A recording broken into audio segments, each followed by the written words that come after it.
नमस्कार दोस्तों, आपका स्वागत है फैंटेसी नॉवल ऑडियो बुक में। आज हम लेकर आए हैं एक रोमांचक और रहस्यमयी कहानी जो आपको कल्पना की एक नई दुनिया में ले जाएगी। शुरू करने से पहले एक महत्वपूर्ण सूचना। इस कहानी के सभी पात्र, स्थान, घटनाएं और नाम पूर्णतः काल्पनिक हैं। इनका किसी वास्तविक व्यक्ति, स्थान या घटना से कोई संबंध नहीं है। यदि कोई समानता पाई जाती है तो वह मात्र संयोग होगी। तो बिना किसी देरी के आइए शुरू करते हैं आज की शानदार कहानी। अध्याय 51। ये यून बनाम लिन जिंटोंग। उस मोटे बुजुर्ग की आंखों में शरारत भरी चमक थी। वह इस देहाती को ये बताना चाहता था कि सच्चा योद्धा क्या होता है और असली ड्रैगन रिप टाइगर बोनफिस्ट क्या कर सकता है। जब मोटा बुजुर्ग ये यून से बात कर रहा था तभी सफेद कपड़े पहनी लड़की कुछ दूरी पर एक चट्टान पर बैठी थी। हालांकि उसने ये यून और मोटे बुजुर्ग के बीच की पूरी बातचीत सुन ली थी। उसे विश्वास नहीं हो रहा था कि उसका मालिक इतना बुरा हो सकता है कि वह उससे एक बच्चे से लड़ने की उम्मीद करे। वह 17 वर्ष की हो चुकी थी और यद्यपि उसकी इन नसें उसे अपनी नसों को साफ करने से रोकती थी, फिर भी वर्तमान अवस्था में वही यून की तुलना में कहीं अधिक उन्नत थी। अंततः वह एक प्रतिभाशाली थी क्योंकि उसकी बोध शक्ति उत्कृष्ट थी और उसका शारीरिक गठन भी उत्कृष्ट था, इसलिए उसकी साधना पर कोई गंभीर प्रभाव नहीं पड़ा था। यहाँ तक कि उसके स्तर को मॉर्टल ब्लड के थंडरस के तीसरे स्तर तक कम करना भी एक प्रकार का उत्पीड़न ही था। वह जानती थी कि उसके गुरु का इरादा ये यून को चुराने और बादल वन के एक व्यक्ति के सामने अपनी शान दिखाने का था। यह देखकर वह असमंजस में थी कि हंसे या रोए, क्योंकि एक सम्मानित निर्जन स्वर्ग के गुरु बादल वन के एक भूखे बच्चे के सामने अपनी शान दिखाना चाहते थे। ऐसा लग रहा था मानो उम्र बढ़ने के साथ साथ उनका व्यवहार और भी बचकाना होता जा रहा हो। इसके अलावा उन्होंने ये भी कहा, ऐसे शब्द जैसे मुझे मोटे तौर पर देखने के लिए ड्रैगन रिप टाइगर बोनफिस्ट दिया। ऐसे शब्द जैसे मैंने लगभग आधे महीने तक अनौपचारिक रूप से इसका अभ्यास भी किया। ऐसे शब्द जैसे इसमें कड़ी मेहनत नहीं की, कोई न कोई छोटी मोटी उपलब्धि तो जरूर रही होगी। ये शब्द तो बकवास से भरे हुए हैं। ये क्या बकवास है? लिन शिंटोग ने असहाय होकर अपने गुरु की ओर देखा और कहा, गुरुजी, हालांकि मैं ड्रैगन रिप टाइगर बोनफिस्ट पर ध्यान केंद्रित नहीं करती, लेकिन लगभग 1 साल पहले हम ताया दिव्य राज्य में आए थे। लगभग आधे साल तक मुझे ड्रैगन रिप टाइगर बोनफिस्ट के साथ कुछ अभ्यास करने का अवसर मिला। इस आधे साल में फेरी मेडन हॉट सूट पर ध्यान केंद्रित करने के अलावा मैंने ड्रैगन रिप टाइगर बोनफिस्ट का भी गंभीरता से अध्ययन किया। जैसा कि आपने कहा, लगभग आधे महीने के लिए यूं ही अभ्यास नहीं किया और इस पर कड़ी मेहनत नहीं की। लिन शिंटोग ने आधा साल और गंभीरता से शब्दों पर जोर देते हुए मोटे बुजुर्ग के झूठ का बेरहमी से पर्दाफाश किया। वह हमेशा से ही गंभीर स्वभाव की और हर काम को बारीकी से करने वाली लड़की थी, इसलिए उसने ड्रैगन रिप टाइगर बोनफिस्ट जैसी गौण कला में भी कोई ढिलाई नहीं बरती। इतना सुनकर बूढ़े आदमी की त्वचा चाहे कितनी भी मोटी क्यों ना हो, उसका चेहरा लाल हो गया और वह अजीब तरह से खांसते हुए हंसा। अरे सच में आधा साल बीत गया। अरे मैं बूढ़ा हो रहा हूँ। समय कितनी जल्दी बीत जाता है और मेरी याददाश्त कमजोर होती जा रही है। मुझे लगा कि अभी तो सिर्फ आधा महीना ही बीता है। उद्धरण चिन्ह। मोटे बुजुर्ग की बातों पर यून ने आंखें घुमाई। कहावत है ना, जो जितना बेशर्म होता है उतना ही अजय होता है। आधा साल 10 दिन की तरह याद रखना। ऐसी अद्भुत याददाश्त के साथ कोई कैसे याद रख सकता है कि पैरों से कैसे चलते हैं और मुंह से कैसे खाते हैं। ठीक है, चलिए सीधे मुद्दे पर आते हैं। आपने कहा कि आपने ड्रैगन रिप टाइगर बोनफिस्ट का अभ्यास किया है, तो हमें दिखाइए। अगर आप इसे 3 सांसों तक बनाए रख सकते हैं तो मैं मान लूंगा कि आपको ड्रैगन रिप टाइगर बोनफिस्ट के बारे में कुछ जानकारी है। फिर मैं आपको कोई चमत्कारी दवा दूंगा। मोटे बुजुर्ग ने झटपट विषय बदल दिया। हालांकि उसकी शेखी बघाड़ने की हरकत पकड़ी जा चुकी थी, लेकिन वह बेहद बेशर्म था, इसलिए उसने तुरंत स्थिति संभाल ली और ऐसा दिखावा किया जैसे कुछ हुआ ही न हो। उसे नहीं लगता था कि यून लिन शिंटोग के दमनकारी गर्जनमय अवस्था में भी 3 सांसों के लिए आवश्यक समय से अधिक देर तक उसके अधीन रह पाएगी। यह उपलब्धियों, साधना तकनीकों, युद्ध तकनीकों और युद्ध के अनुभव की लड़ाई थी। ऐसे गुण जिन्हें किसी खजाने के भाग्यशाली उपयोग से प्राप्त मजबूत शरीर से छुपाया नहीं जा सकता था। अच्छा, मुझमें प्रतिभा की कमी है और मुझे सिस्टर फेरी से सलाह लेनी चाहिए।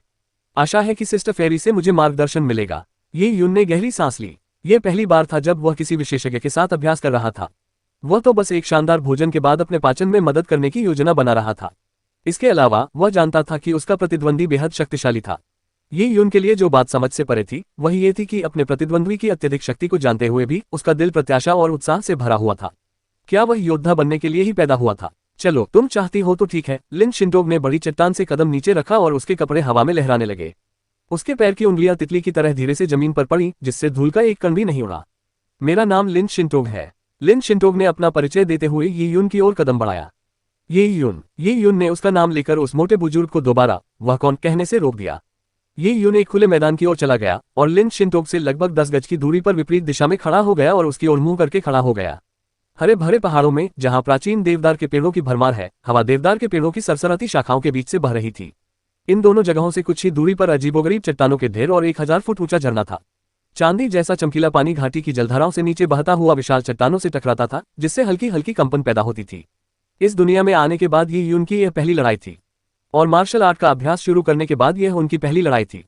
उसकी प्रतिद्वंदी एक अलौकिक कन्या थी। हालांकि वह कमजोर और नाजुक दिखती थी, लेकिन हरे भरे पहाड़ों के बीच खड़ी उसे देखकर ये यून के मन में केवल एक ही वाक्य आया, कुंवारी जैसी शांत, दौड़ते हुए खरगोश जैसी फुर्ती। ये लड़की, चाहे उसकी शक्ल हो या उसका दिल, बेहद शांत थी। लेकिन ये यून का दया दिखाने का कोई इरादा नहीं था। वह जानता था कि उसमें दया दिखाने की योग्यता नहीं है। लिन शिंटोग ने अपने हाथ थामे वहीं खड़ी रही, उसकी स्कर्ट हवा में लहरा रही थी। उसने ठंडे स्वर में कहा, मैं अपनी शक्ति को नश्वर रक्त के तीसरे स्तर तक दबा दूंगी। पहले तुम। लिन शिंटोग बहुत ही विनम्र थी, लेकिन ये यून ने अपने सूखे होठों को चाटते हुए कहा, महिलाओं को प्राथमिकता। बेहतर होगा कि आप पहले हों। यह उसकी विनम्रता दिखाने की वजह से नहीं था, बल्कि इसलिए था क्योंकि उसने पहले कभी लड़ाई नहीं लड़ी थी और उसे पता नहीं था कि एक माहिर योद्धा पहली चाल कैसे चलता है। इसलिए वह कोई मूर्खतापूर्ण काम करने से खुद को रोक रहा था, वरना वह मोटा बूढ़ा फिर से उसका मजाक उड़ाएगा। ये यून लिन शिंटोग की चालों को देखकर आत्मविश्वास हासिल करने की योजना बना रहा था।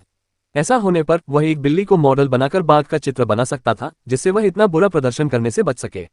फिर मैं अपना कदम उठाऊंगा, सावधान रहो। लिन शिंटोग पीछे नहीं हटी और अचानक हरकत में आ गई। उसका शरीर सफेद रोशनी की एक चमक की तरह निकला और उसने ये यून की छाती पर जोरदार प्रहार किया। वाह! लिन शिंटोग के शरीर से एक स्पष्ट ध्वनि निकली। ये ध्वनि Dragon rib tiger bone Fist का उपयोग करके हड्डियों को प्रशिक्षित करने से उत्पन्न हुई थी। ये ध्वनि आकाश की गड़गड़ाहट जैसी नहीं थी, बल्कि उसकी छलांग से निकली हुई ध्वनि थी। ये ध्वनि अत्यंत मंत्रमुग्ध कर देने वाली थी। ये यून ने अपनी आंखें सिकोड़ी। सफेद कपड़े पहनी इस लड़की की गति बहुत तेज थी। वह पलक झपकते ही 10 गज की दूरी तय करके ही यून के सामने पहुंच गई थी। उसकी हथेली की 5 उंगलियां सफेद और पतली थीं, लेकिन ये यून के लिए वे 5 तेज तलवारों की तरह थीं। पास से देखने पर ये यून उस छोटी लड़की की उंगलियों की कोमल बनावट को देख पा रही थी। ये यून को लगा कि इतनी तेज गति से बचने का उसके पास कोई रास्ता नहीं है, लेकिन उस पल उसका मन एकदम शांत था। ऐसा लग रहा था मानो आसपास की सारी गति अचानक धीमी हो गई हो। ये यून की रेनडो एयर माया एक चक्र में सिमट गई थी, उसके मस्तिष्क के सभी नसें खुल गई थीं, उसकी इंद्रियां तेज थीं और उसकी सोच पैनी थी। इसी वजह से उसकी प्रतिक्रिया पहले से 10 गुना ज्यादा तेज थी। इस क्षण भर में ये यून के मन में Dragon rib tiger bone Fist से ड्रैगन डांसिंग द 9 हेवंस की मुद्रा कौंध गई। एक दहाड़ के साथ वह उड़ते हुए ड्रैगन की तरह ऊपर उछला और 1000 फुट ऊंचे झरने की पृष्ठभूमि में वह उड़ता चला गया। काचा, जिस पत्थर पर ये यून खड़ी थी, वह लिन शिंटोग द्वारा चकनाचूर कर दिया गया था और विस्फोट से पत्थर के टुकड़े हवा में उड़ने लगे। बहुत खूब। ये यून की आंखें सिकुड़ गईं। उसके पैरों के नीचे का काला लौह पत्थर लिन शिंटोग के प्रहार को सहन नहीं कर सका। यह अकल्पनीय था कि उसके कमजोर दिखने वाले हाथ इतनी आसानी से पत्थर को तोड़ सकते थे। ये यून को पंख फैलाकर उड़ने की मुद्रा में ऊंची छलांग लगाते देख मोटा बुजुर्ग आश्चर्यचकित रह गया। इस बच्चे की प्रतिक्रियाएं बहुत अच्छी हैं। मुझे नहीं लगा था कि वह एक राउंड भी टिक पाएगा, लेकिन चूंकि उसने पहला हमला तो चकमा दे दिया है, तो दूसरे हमले को चकमा देना मुश्किल है। हवा में होने के कारण उसके पास अगले हमले से बचने का कोई रास्ता नहीं है। और ये तो सिर्फ एक सांस का समय था। अभी 2 सांसें बाकी हैं। लगता है 3 सांसें लेने में लगने वाले समय में उसे मुकाबला खत्म करने में कोई दिक्कत नहीं होगी। अध्याय 52। मैं हार गया। आसमान में ऊंचाई पर हवा चल रही थी। ये यून दूर स्थित झरने के पानी की ठंडक को अपने चेहरे पर महसूस कर सकता था। क्या मैं सचमुच इतनी ऊंची छलांग लगा सकता हूँ? ये कहने की आवश्यकता नहीं थी कि ये यून को युद्ध का कोई अनुभव नहीं था।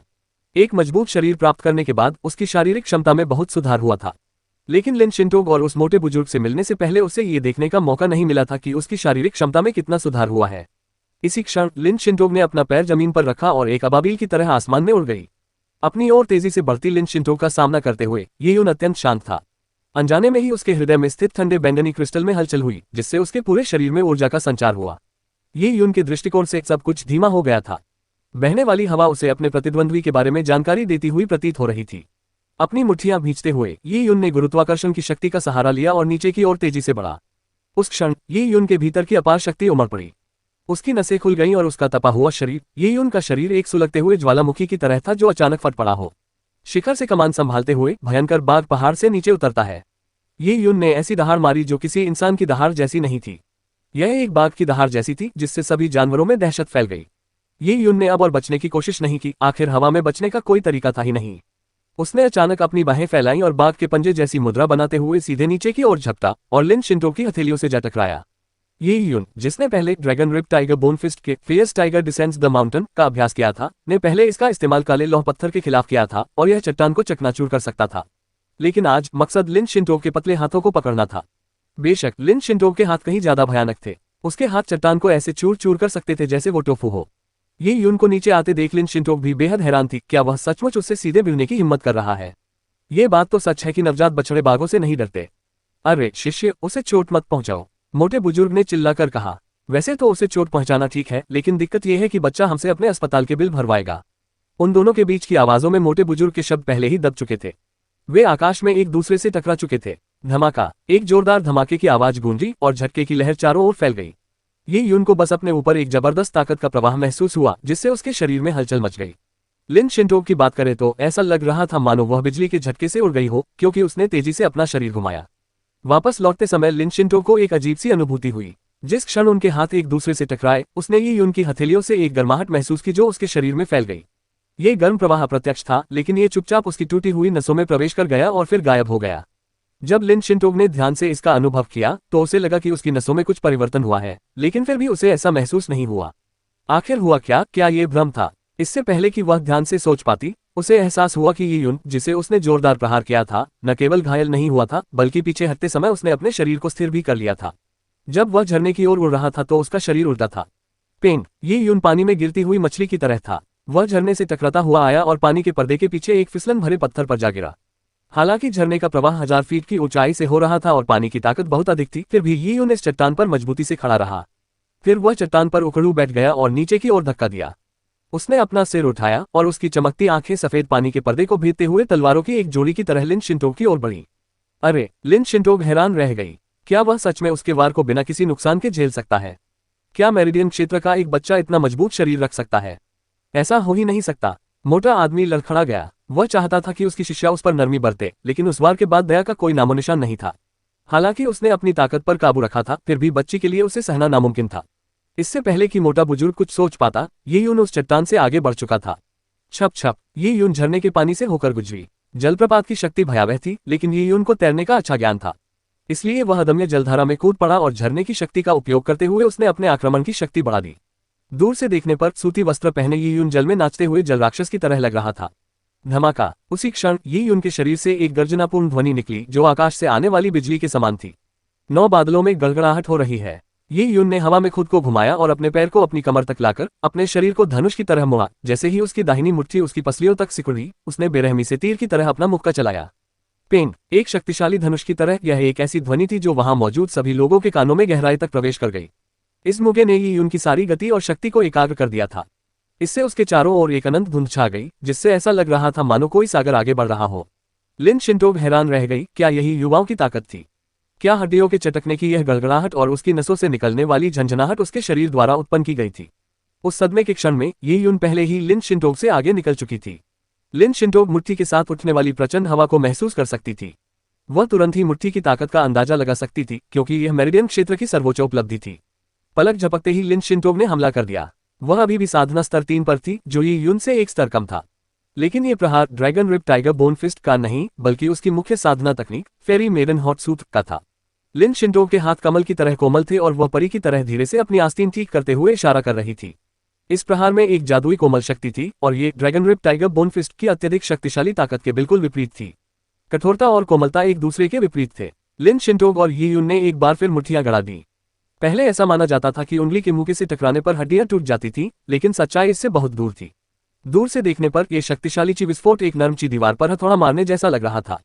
ची की दीवार बुरी तरह से विकृत हो गई, लेकिन वह उस जबरदस्त ची विस्फोट के हमले को झेलने में कामयाब रही। धमाका, एक जोरदार धमाके के साथ ची तरंग अंतिम क्षण में फट पड़ी। लिन शिंटोग चौंक गई और 3 कदम पीछे हट गई। ये यून की बात करें तो वह 10 फीट से भी अधिक पीछे की ओर जा गिरा। उसके कपड़े फट गए थे और उसकी छाती खून से लथपथ थी, उसका चेहरा खून से लाल हो गया था। बूम! ये यून का पैर एक बड़े पत्थर पर पड़ गया। उसके पूरे शरीर में दर्द हो रहा था, ऐसा लग रहा था जैसे उसके सारे अंग अपनी जगह से हट गए हों। उसे बस तारे ही तारे दिखाई दे रहे थे। इतना शक्तिशाली। ये यून प्रभावित हुई। यह एक ऐसी विशेषज्ञ थी जिसने अपनी शक्ति को अपने स्तर से एक स्तर नीचे दबा रखा था। उसने अपनी पूरी ताकत और ऊर्जा लगाकर ऊर्जा संचित कर ली थी। उसने अपने सारे दांव पेच आजमा लिए थे, फिर भी दूसरी तरफ से केवल जल्दबाजी में हमला हुआ। दोनों पक्षों के बीच की दूरी बहुत अधिक थी और इस झड़प का नतीजा ये रहा। दूसरा पक्ष 3 कदम पीछे हट गया था और उसे कोई चोट नहीं आई थी, लेकिन उसके शरीर में रक्त का प्रवाह बिगड़ गया था और उसे मामूली चोटें आई थीं। ये लड़की बेहद भयावह थी। ये यून जिस तरह हैरान थी, लिन शिंटोग उससे भी ज्यादा चौंक गई। उसने ये यून को अचंभित और अनिश्चित निगाहों से देखा और अंत में कहा, यह मैच में हार गई। 53 पुस्तक का उपहार। ये यून बड़ी मुश्किल से उठा। उसने अपने फटे हुए कपड़े समेटे और व्यंग्यात्मक मुस्कान के साथ कहा, बहन परी, कृपया मेरा और मजाक मत उड़ाओ। ये साफ है कि मैं हार गया। मैंने जो हमला किया उसमें अपनी पूरी ताकत लगा दी, फिर भी तुमने अहम मौके पर पलटवार किया और मुझे हवा में उछाल दिया। ये साफ है कि कौन हारा है। ये यून को यकीन हो गया, लेकिन लड़की ने सिर हिलाते हुए कहा, मेरा स्तर तुमसे कहीं ज्यादा है, इसलिए तुम्हारे साथ मुकाबला करना सरासर अन्याय है, चाहे मैं अपनी पूरी ताकत को दबा ही क्यों न लूं। मैंने पहले तुमसे Dragon rib tiger bone Fist से मुकाबला करने के लिए सहमति दी थी, लेकिन तुमने मुझे आखिरी क्षण में फेरी मेडन हॉट सूत्र का इस्तेमाल करने के लिए मजबूर कर दिया। लिन शिंटोग एक ईमानदार व्यक्ति थी। Dragon rib tiger bone Fist का इस्तेमाल करने पर सहमति जताने के बाद उसने दूसरे हमले का इस्तेमाल करके नियमों का उल्लंघन किया था, इसलिए स्वाभाविक रूप से उसकी हार हुई। उसने यी यून को यह भी नहीं बताया कि युद्ध के दौरान उसकी एकाग्रता क्यों भंग हो गई थी। जब उसने पहली बार यी यून से मुक्केबाजी की थी तो उसने अपने शरीर में एक अजीब सी ऊर्जा का अनुभव किया था और वह ऊर्जा उसकी टूटी हुई इन नसों में भी समा गई थी। हालांकि दूसरी बार जब उन्होंने मुक्केबाजी की तो उसे ऐसा कुछ भी महसूस नहीं हुआ। लिन शिंटोग को भी यकीन नहीं था कि यह सिर्फ एक भ्रम था या नहीं। यदि पहले पार करने के बाद उसका ध्यान न भटकता तो यी यून द्वारा उसे अपनी परिकन्या हृदय सूत्र का उपयोग करने के लिए मजबूर न किया जाता। लिन शिंटोग की बातें सुनकर यी यून हैरान रह गई। ये लड़की वाकई खास थी। उसके जैसी कुशल प्रतिभा तो मानो स्वर्ग की पुत्री हो, और वह कभी भी किसी दूरदराज के बच्चे से हार स्वीकार नहीं करती। आखिर ऐसे स्वाभिमानी लोगों के लिए हार स्वीकार करना मुश्किल था, लेकिन उस लड़की ने अपनी हार स्वीकार कर ली थी। हालांकि उसकी नजरों में वह हारी नहीं थी। उसने अपना सिर घुमाकर उस मोटे बुजुर्ग की ओर देखा, लेकिन उसने देखा कि वह मोटा बुजुर्ग भयानक भाव से अपनी दाढ़ी खींच रहा था। क्या देख रहे हो? मोटे बुजुर्ग ने यी यून को अपनी ओर देखते हुए देखा और क्रोधित हो गए। वे ये देखकर हैरान थे कि क्लाउड वाइल्डनेस का एक साधारण व्यक्ति इतना शक्तिशाली कैसे हो सकता है। मेरिडियन क्षेत्र में इतनी शक्ति रखने के कारण एक बड़े पारिवारिक कबीले के कुलीनों के बीच भी उसे कमजोर नहीं माना जाएगा। उसने स्पष्ट रूप से गुप्त रूप से Dragon rib tiger bone Fist सीखा था, फिर भी वह धनुष की डोरी जैसी नसों और गर्जनाशील हड्डियों का प्रदर्शन कर सकता था। यह व्यावहारिक रूप से Dragon rib tiger bone fist के सार में महारत हासिल करने के समान था, न कि एक दो बातें की तरह। ये सब क्या हो रहा है? उस मोटे बुजुर्ग ने तो पहले कहा था कि यून 3 सांसों में ही हार जाएगा, लेकिन अंत तक न सिर्फ समय बीत गया बल्कि लिन शिंटोग ने भी हार मान ली। हम हार नहीं सकते, हम स्पष्ट रूप से जीत गए हैं, ठीक है। वह मोटा बुजुर्ग बेहद परेशान था। क्या उसका अनुमान गलत था? इस लड़के का शरीर तो औसत दर्जे का ही था और उसने कुछ खजाने का इस्तेमाल करके प्रखर शरीर की अवस्था प्राप्त कर ली थी। वह साधना तकनीक का अभ्यास इतने उच्च स्तर तक कैसे कर सकता था? शायद उसकी अंतर्दृष्टि उत्कृष्ट थी। साधना तकनीकों का अभ्यास करने में व्यक्ति की शारीरिक बनावट के अलावा उसमें बोध क्षमता भी होनी चाहिए। शारीरिक क्षमता के बाद बोधगम्यता का महत्व दूसरे स्थान पर था। कम बोधगम्य व्यक्ति सब कुछ धीरे धीरे सीखता था, इसलिए भले ही उसकी शारीरिक क्षमता अच्छी हो, वह कभी उच्चतर स्तर तक नहीं पहुंच पाता था, क्योंकि मार्शल आर्ट की दुनिया में ऐसी बहुत सी चीजें थी जिन्हें केवल समझा जा सकता था, सिखाया नहीं जा सकता था, खासकर उन बाधाओं को दूर करने के लिए जिन्हें केवल स्वयं ही पार किया जा सकता था। समझदारी के मामले में यी यून वाकई बुरा नहीं था। पृथ्वी पर यी यून पढ़ाई में अच्छा था और उसने कम उम्र में ही बुद्धि विकसित कर ली थी, इसलिए विशाल जंगल के गरीब बच्चे उसकी तुलना में कुछ भी नहीं थे। इस विचित्र दुनिया में सुरंग खोदकर प्रवेश करने और यी यून द्वारा 2 जीवन जीने से उसकी आत्मा और भी मजबूत हो गई, और उसके हृदय में मौजूद बैंगनी क्रिस्टल के साथ वह शीतलता उसकी आत्मा को ऊर्जा प्रदान कर रही थी और यी यून की आत्मा को निरंतर पोषण दे रही थी। जब उन्होंने Dragon rib tiger bone Fist का अभ्यास किया तो उन्होंने इसमें अपनी अनूठी समझ को भी शामिल किया, जिससे अनुकूल परिस्थितियों के साथ आवश्यक सफलता की स्थिति उत्पन्न हुई। बूढ़े आदमी का चेहरा आड़ू के बीज की तरह झुर्रियों से भरा देखकर यी यून खुद को हंसने से नहीं रोक सका, लेकिन उसने अपनी हंसी को चेहरे पर जाहिर करने की हिम्मत नहीं की, वरना बूढ़ा आदमी भड़क सकता था। यह आपके लिए है। लिन शिंटोग ने अपने इंटरस्पेशियल रिस्टबैंड से कुछ निकाला और यी यून की ओर एक हरी रोशनी फेंकी। यी यून ने उसे पकड़ा और महसूस किया कि यह एक किताब है। हरी किताब का आवरण सुनहरे रेशम से बना था। कागज की गुणवत्ता उत्कृष्ट थी और इसे खूबसूरती से बनाया गया था, जिससे छूने में बहुत अच्छा लगता था। किताब के कवर पर 5 शब्द लिखे थे, dragon rib tiger bone fist. इन 5 शब्दों को बड़े ही आकर्षक ढंग से लिखा गया था, जिससे ये प्रभावशाली प्रतीत होता था। ये Dragon rib tiger bone Fist की नियमावली थी। यी यून खुश था। वह छुपकर Dragon rib tiger bone Fist सीख रहा था, लेकिन जैसा कि मोटे बुजुर्ग ने कहा था, छुपकर तकनीक सीखने में कुछ कमियां तो रह ही जाती हैं। इसके अलावा योद्धा प्रशिक्षण शिविर के सदस्यों की समझ कमजोर थी, इसलिए याओ युआन ने Dragon rib tiger bone fist के बारे में सब कुछ नहीं सिखाया था और केवल पहले 9 दांव ही सिखाए थे। बाकी दावों के बारे में यी यून को कुछ भी नहीं पता था, इसलिए लिन शिंटोग द्वारा उन्हें ये मैनुअल देना समय पर मिली मदद साबित हुई। यी यून हरे कवर वाली किताब को छूने से खुद को रोक नहीं पा रहा था। उसने पाया कि किताब में हल्की सी खुशबू थी जो उसे बेहद मोहक बना रही थी। यी यून ने उत्सुकता से मैनुअल के पन्ने पलटे और पाया कि उसमें विभिन्न मुद्राओं में लोगों के चित्र थे। उसके बगल में मंत्र और साथ में नोट्स भी थे। नोटों पर अलग रंग से लिखा गया था और फॉन्ट छोटा था। लिखावट बेहद खूबसूरत थी और उसमें एक रहस्यमयी सी महक थी। ये संभवतः उस लड़की की लिखावट थी। ये नोट स्पष्ट रूप से बाद में जोड़े गए थे और मैनुअल के मालिक के थे। यी यून चौंक गई। ये निश्चित रूप से लिन शिंटोग की लिखावट होनी चाहिए। लिन शिंटोग के प्रशिक्षण के स्तर और मार्शल आर्ट की उनकी समझ को देखते हुए Dragon rib tiger bone Fist पर उनके नोट्स असाधारण होंगे। अगर वह इसे शुरू से अंत तक पढ़ पाते तो उन्हें इससे बहुत प्रेरणा मिलती। लिन शिंटोग को यही अंतर्दृष्टि प्राप्त हुई थी और उनके अनुसार वह लगभग 6 महीने से इस मैनुअल को गंभीरता से पढ़ रही थी। उसे इस मैनुअल को हर समय अपने पास रखना पड़ता था। ये यून को अचानक उस पुस्तक का महत्व समझ में आ गया। हालांकि ड्रैगन रिप टाइगर बोनफिस्ट को ताया दिव्य साम्राज्य द्वारा सार्वजनिक किया गया था, लेकिन ये पुस्तक वैसे तो मूल्यवान नहीं थी, पर लिन शिंटो के नोट्स के साथ इसका महत्व पूरी तरह बदल गया था। बहन परी, ये किताब बहुत कीमती है, मैं इसे नहीं ले सकती। ये नोट्स आपकी अपनी समझ से निकले विचार हैं। कोई बात नहीं, मुझे अपने सारे नोट्स याद हैं। मैंने ये ड्रैगन रिप टाइगर बोनफिस्ट किताब शुरू से अंत तक पढ़ ली है। यह मेरे लिए बेकार है, इससे शायद आपको कुछ प्रेरणा मिल जाए। यह लिन शिंटो के आग्रह पर ही यून ने किताब ले ली। वह इसे सचमुच चाहता था। यह न केवल प्रेरणा का स्रोत होगी बल्कि जीवन रक्षक भी। इस किताब से वह ड्रैगन रिप टाइगर बोनफिस्ट के सभी अभ्यासों में महारत हासिल कर सकता था।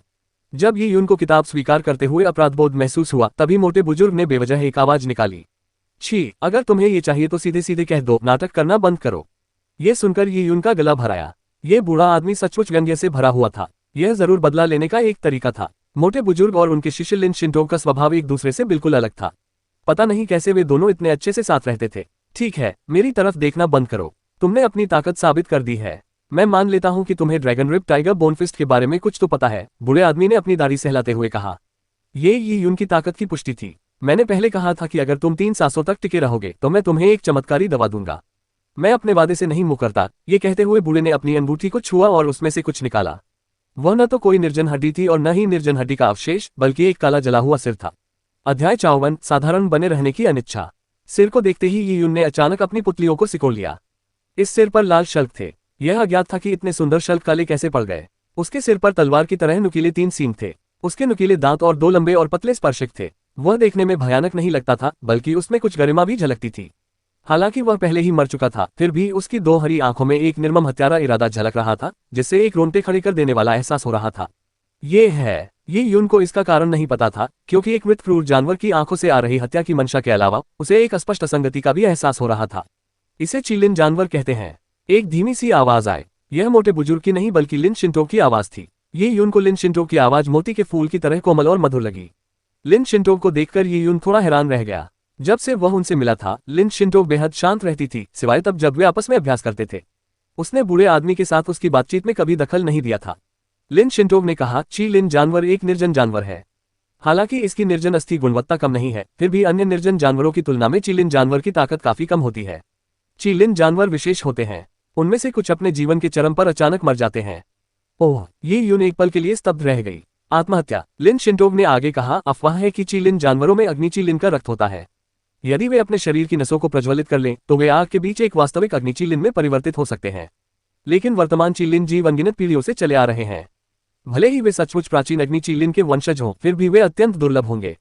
इसलिए अधिकांश सामान्य चीलिन जीव कुछ 100 वर्षों तक सामान्य जीवन व्यतीत करते हैं और फिर वृद्धावस्था के कारण मर जाते हैं।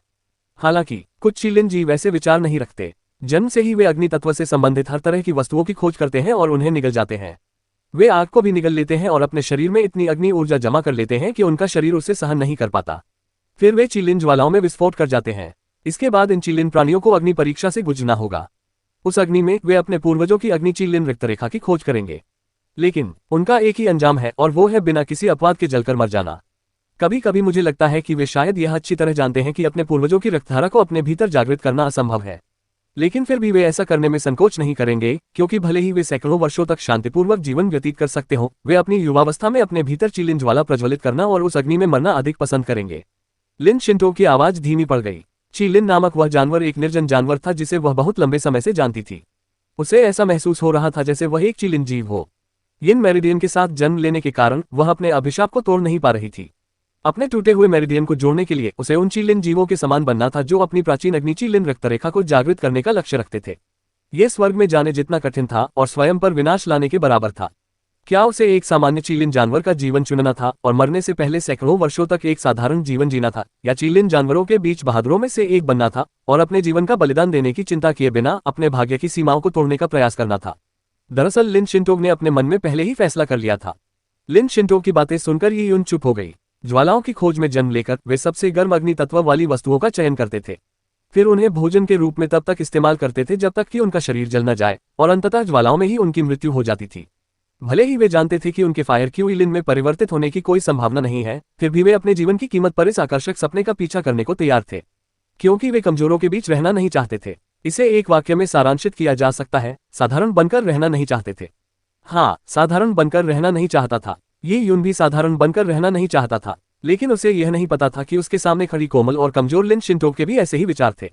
महाराज, क्या आप चीलिन नामक राक्षस का उपयोग युवा पीढ़ी को प्रोत्साहित करने के लिए कर रहे हैं, या आप युवा पीढ़ी को यह सलाह दे रहे हैं कि वे अति आत्मविश्वास में आकर अपने ही हाथों को न जलाएं? ये यून ने अचानक पूछा। मोटे बुजुर्ग ने गुर्राते हुए जवाब दिया, तुम बहुत ज्यादा सोचते हो। तुम्हारी सेहत को लेकर तुम्हें प्रोत्साहित करने का क्या फायदा? मैं बस इतना ही कह सकता हूं कि तुम अति आत्मविश्वास न रखो। इस दुनिया में मार्शल आर्ट का अभ्यास करने वाले बहुत से लोग हैं। कई लोगों ने खुद को विनाश की ओर धकेल दिया है। अधिक संसाधन प्राप्त करने के चक्कर में वे बिना सोचे समझे अकेले ही जंगल में चले गए और अंत में जंगली जानवरों के पेट में जा पहुंचे। हालांकि उस मोटे बुजुर्ग की जुबान कड़वी थी, फिर भी उसके शब्दों में सच्ची सलाह छिपी थी। ये यून ने विनम्रता से कहा, मुझे शिक्षा मिल गई है।